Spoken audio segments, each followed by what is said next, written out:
Ano ang gagawin kapag nasa goal weight na? That's one of the questions during the National Low Carb Day 2022 na kung saan sobrang daming umattend and we are so grateful for your presence there. And thank you also for being so understanding, especially na may mga bagay doon that were not as best as we would want it to be. So maraming salamat po and for the questions na hindi na answer because there's still so many questions, iisa-isahin natin yan during our LCF Live Q&A. So that question, ano ang gagawin kapag nasa goal weight na? Actually, dalawang question na ito, but this is the first one. I already achieved my ideal weight. Is it okay to continue with my OMAD diet? Okay lang ba na mag-OMAD pa din kahit nasa goal weight na? So, unahin muna natin i-identify kung ano yung OMAD. OMAD or one meal a day. Isa siya sa mga very effective strategy for those who want to lose weight and of course for those na gusto ring makasave ng time, energy, and effort when it comes to preparing their meals. Kapag kumain ka ng one meal a day, especially if meron ka pang body fats to lose.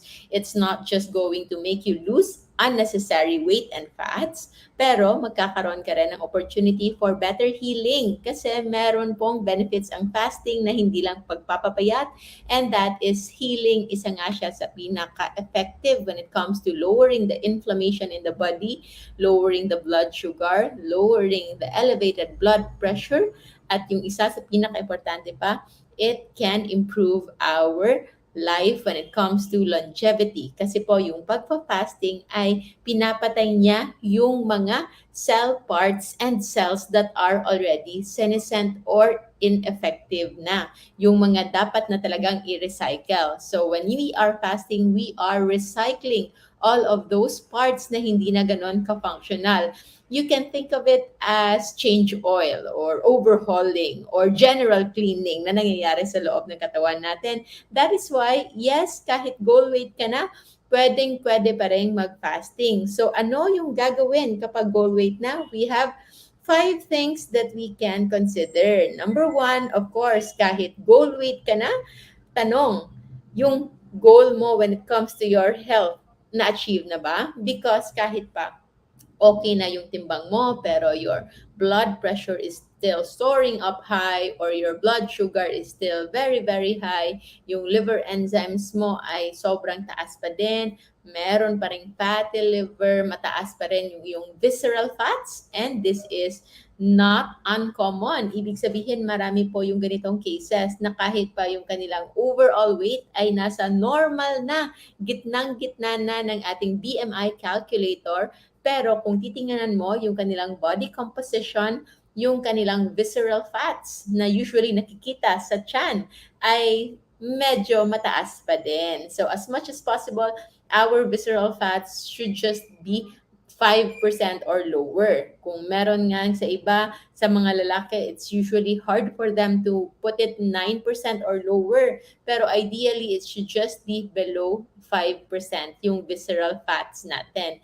Mas pwede pang pasensyahan yung fats na nasa peripheral, yung paglaki ng braso, paglaki ng legs, paglaki ng mukha. Those are what we consider as peripheral fats. Even yung belly, yung bilbil, that may just be peripheral fats, but yung visceral fats, yung nasa loob talaga, yun yung kahit gutom ka pero sobrang tigas pa rin yung tiyan mo, it could be the visceral fats already crowding inside your internal organs. So, the better question is, kung health goal ka na rin together with your weight goal, then that is good news and now you can check onto what you are doing when it comes to your food intake and when it comes to your fasting. Dalawa lang naman kasi yung kailangan natin i-adjust sa ating LCF lifestyle.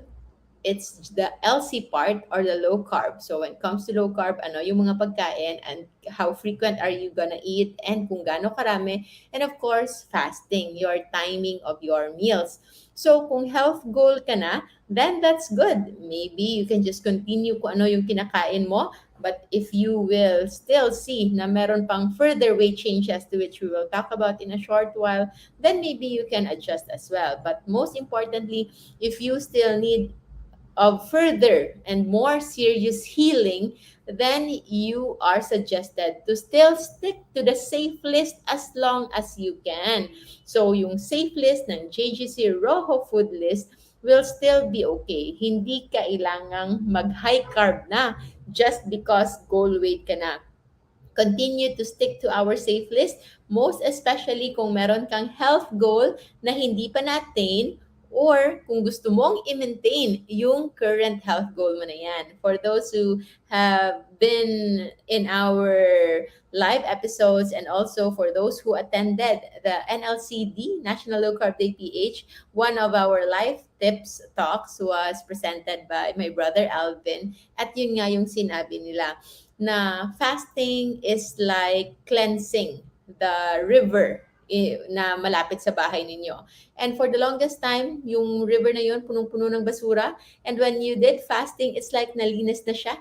And now the question is, gusto mo bang magkaroon ulit ng basura, yung malinis na area na yon, those river na sobrang linis na ngayon because of the cleansing that you did, just because it's already clean. Welcome ka na bang mag-accommodate ng more toxins, more basura, more garbage?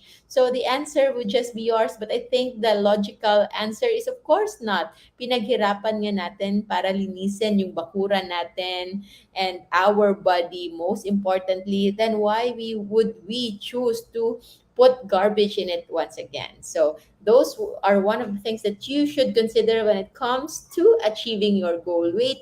Kapag nasa goal weight ka na, ano yung gagawin ninyo?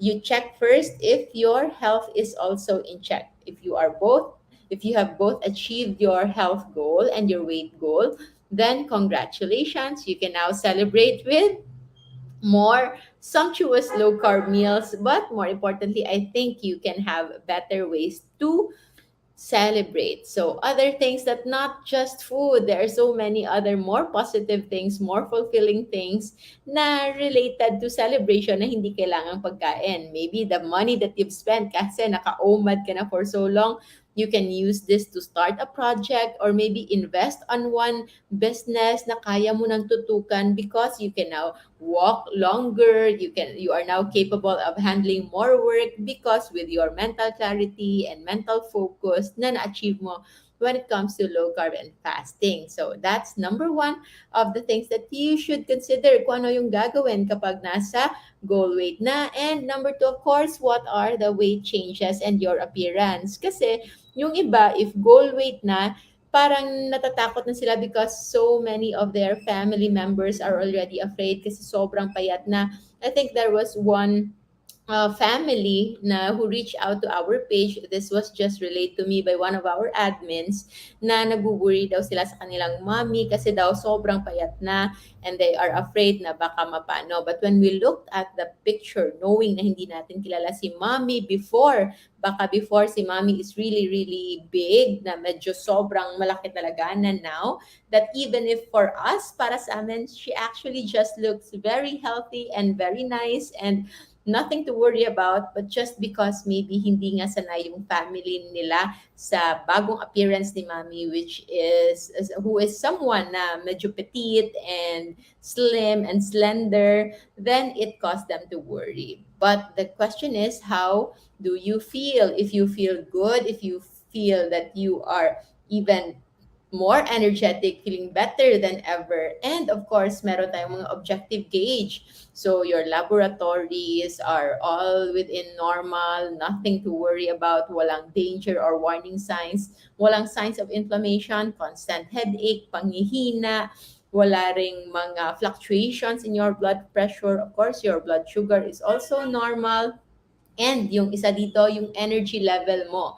If your energy level is good, you can attend to your task, you can attend to your needed work, then there is actually nothing to worry about. Kasi when it comes to medical practice, as a doctor, our training taught us na you do not treat the laboratory results. Hindi pwedeng puro laboratory results lang yung ating it try to correct or achieve. but the way we treat it should be patient-centered. So kahit pa sobrang perfect na ng inyong LDL, ng inyong triglycerides, ng inyong blood sugar level, but kung ang ikaw mismo sobrang kung tatanungin ka if how do you feel, but if you still feel sick, yung feeling mo meron ka pa ring sakit, kahit pa perfect na yung laboratory mo, and even if you're complying to all of these medications, then you are still not well. Because wellness, hindi lang siya isang aspeto lang. It's not just about the weight, it's not just about the laboratory results, but it's also on the subjective na feelings ng pasyente mismo. So what do you feel? How do you feel now? And your wellness, your mental mindset, how good you feel with what you do. Those are also very important. So kapag nasa goal weight ka na, are you also happy with how you look? And if yes, then you can just continue what you do. At if hindi naman, and then maybe it's time to check, baka nga goal weight ka na pero because you are not sticking to our safe list, baka nakakakain pa rin ng mga high carb foods or low carb but inflammatory foods, and that way you can see na kahit pa naka-fasting ka but continuous yung inyong pagkakaroon ng weight loss to a point na magkakaroon ng pangangayayat, you will lose weight, but you can also lose muscle bulk. You can also have loose skin, and that can lead into an appearance na hindi gaganon ka-healthy.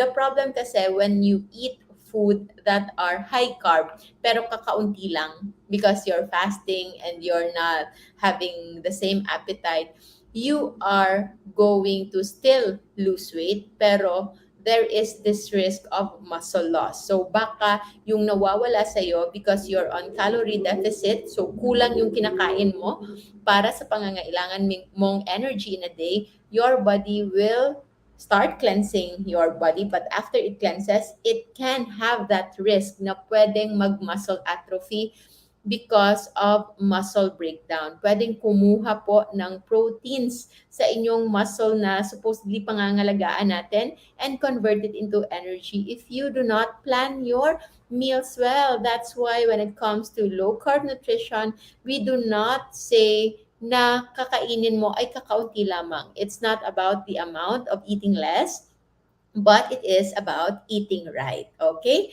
so that's the second thing that you should consider when it comes to your goal weight na. And for our specific question from this one, OMAD yung kanyang iniisip. So kapag goal weight ka na and health goal ka na, then you can just continue your OMAD. But if ever there's still continuous na weight loss, sobra pang mas bumabagsak yung inyong weight, then maybe you can already change your OMAD into TMAD or 2 meals a day. And of course, you also consider your appearance. If you are doing well with it at na-maintain naman with your current diet, with your current schedule, then you can just continue to do so. Number 3, considerations of ano ang gagawin kapag nasa goal weight na. Think about your current fasting schedule. OMAD is 1 meal a day. And when it comes to 1 meal a day, ibig sabihin, isang beses ka lang kumakain or kahit 2 beses but only in 4 to 5 hours window period. So say for example, last meal mo was 6 o'clock ng gabi, and then your next meal would be around 1 or 2 o'clock na ng hapon the next day. So you can actually have a fasting window of 20 to 21, 19 to 20 hours and up to even 23 hours at isang beses ka lang kumain. So, if you are okay with that at na-maintain mo yung current goal weight mo with that schedule, then well and good. Pwede mong ipagpatuloy yan. But if you see na parang pabagsak ng pabagsak yung inyong weight, then you can actually change it. Maybe lengthen yung eating window mo. Instead of OMAD or 1 meal a day, you can actually have 2 proper meals in a day. So kung gusto mong matulog talaga with a clear stomach, that is doing circadian fasting, yun yung pagpa-fasting ng before sundown, tapos ka na, then yung next meal mo is actually okay na by 12 noon in the morning or even 11 in the morning. Like sabay mo na yung breakfast at lunch, making it brunch, And if you can see na you are maintaining in that certain schedule, then you can just continue to do so. Iba-iba kasi. So, when it comes to OMAD, if parati kang nag-OMAD forever, there is this small tendency na baka bumaba yung metabolism mo, and your body will be so used to OMAD na the moment you do TMAD or 2 meals a day, pwede kang lumobo agad-agad because you've been training your body to only eat 1 meal a day. That's why generally, as much as possible, although OMAD is good, pero we recommend changing your eating schedule from time to time. If mag-OMAD ka man, maybe don't just stick to just one timing, one specific hour in a day. Maybe you can shift it from 4 p.m. Minsan, you can do it 2 p.m., sometimes lunchtime, and then the next day you can also go with 5 p.m. Pwede ring mag-mix. And usually, we have this schedule na kung 5 araw kang mag-OMAD, maybe in a midweek like Wednesday, pwede kang mag-TMAD dyan, and then by Saturday, pwede kang mag-fasting ng 24 hours, and then by Sunday, pwede kang mag 2 or 3 meals a day, especially that it's a family day. So, ikaw lang po ang makakapagtimpla kung ano yung babagay na fasting schedule sa inyo. There is no hard and fast rules as long as meron tayong mga generalities like to eat before sleeping, at least 4 hours before sleeping para make sure na matunawan muna and you can have your necessary sleep for recovery and healing. Ganun po ka-importante yung ating tulog. And speaking of tulog, to all of those who are interested to join our LCF private sessions, face-to-face and online consultations, and of course our masterclass, our low carb and fasting masterclass, our admins po will be there to support you every 9 a.m. to 6 p.m. from Mondays to Fridays. Okay, and our weekends are usually sacred, and it's the sacred for healing and rest and relaxation so that we will be able to serve you better during weekdays. Okay? But for me, I will still continue to go live whenever I can pagkatapos ng aming mga meetings and all of our tasks to help you with your concerns. So moving forward, that's the third of our current fasting schedule. Yun yung third thing to consider when it comes to you achieving your goal weight na. So again, to recap para sa more than 800 live viewers right now, ano ang gagawin kapag nasa goal weight na? You consider your health goal. If it's not yet achieved, then you can still continue with your very strict and clean low carb and fasting schedule. Your weight changes or appearance, if there's need for improvement on those, or kung gusto mo nang pigilan yung pag-weight loss mo, then you can just alter your LC, the quality of your food, and also your fasting schedule. And yes, you look into your current fasting schedule ngayon. And of course, the fourth one we've mentioned a while ago, it's the quality of food. Okay? So, quality of low carb food, hindi lang basta low carb. We are emphasizing on the quality kasi po hindi pwede low carb lang because kung tutuusin, margarine is low carb, vegetable oil is low carb, shortening is low carb. But those low carb can kill you. Those kind of low carb, pwede siyang magka-lead into heart attacks and cardiovascular diseases, atherosclerosis, because those are inflammatory kind of low carb. If it's low carb pero puro processed food, puro kung ano-anong mga hindi natin alam na ginawang mga burgers na galing daw pure proteins but not coming from animal sources of proteins, then you can actually question what kind of proteins are those because so far the good quality proteins, yun yung sinasabi nating very bioabsorbable, very compatible with our system as humans are the proteins coming from animal meat. Kaya the quality of food is also very important. So kapag nasa goal weight ka na, I hope hindi mo ito i-abuse by eating the wrong kinds of food. If you've already achieved your goal weight, then it's the best way to maintain it. And this time, I hope you will maintain it by eating the right clean food. So what is that? Still stick to our safe list, the safe list of JGC Rojo food list. At maraming salamat to all of you na bumili ng ating JGC Rojo food list shopping bag na ubos po yon during the National Low Carb Day. And we will have new sets of of these shopping bags on our upcoming National Low Carb Day on December 4, 2022 para po sa ating Low Carb Fun Run and Family Day. So lastly, ano yung last natin na considerations when it comes to goal weight, and what are we going to consider? It's the physical activity. So the moment you're already in your goal weight, then you can actually now consider exercise, because with exercise, that could be the best addition when it comes to overall wellness. Because for others na nagka-try na mag-lose weight, before the protocol would be go on diet and then magpa-fasting ka pa and then mag-gym pa ka pa. But now we are thinking that you should actually do that. Kasi kapag pinagsabay-sabay mo silang lahat, there might be side effects na yun yung pinoproblema ng karamihan. They are having electrolyte imbalance, they are having a lot of ketones na nagiging mabaho na yung kanilang hininga, yung kanilang body odor, even their urine has ketones. So all of these are ketone wasting. Hindi naman ito delikado. It's not actually something na detrimental talaga sa ating pangangatawan as long as you keep your blood sugar low.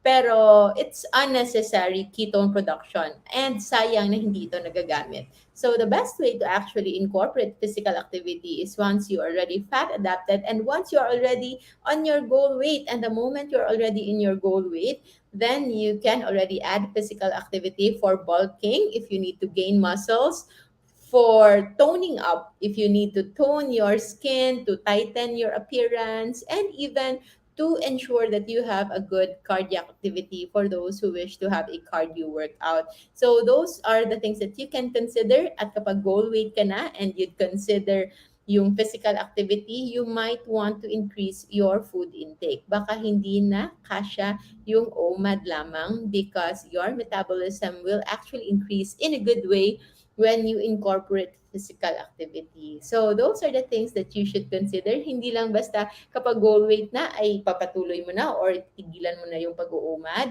You can consider these things. Okay? So the safest way when it comes to you achieving your goal weight is to celebrate the sustainable way, and you can celebrate by making sure na kung ano man yung progress mo sa inyong health and sa inyong weight, you can retain it. You can maintain it by sticking to our food lists. So, low carb nutrition, especially the ones in our safe list of JGC Rojo food list, is the non-inflammatory kind of food. So it's just going to help you to maintain it. But as to how frequent and the quality of what you are going to eat, it will be on you, and how frequent you will eat in a day, and the quantity. Depende na yan sa inyong physical activity, if you need to bulk up, when it comes to your appearance, if you want to have tighter skin, hindi ka mangangayayat, you can prioritize your protein in this kind of lifestyle. And when it comes to fasting schedule, you can still incorporate fasting, because fasting is cleansing. Yun yung mga things that we have to consider, and hindi lang basta mag-stagnate tayo sa ating weight, because most importantly, it's our health that is most important, and weight is just secondary. Sa mga hindi pa naka-achieve na kanilang goal weight, be patient lang po.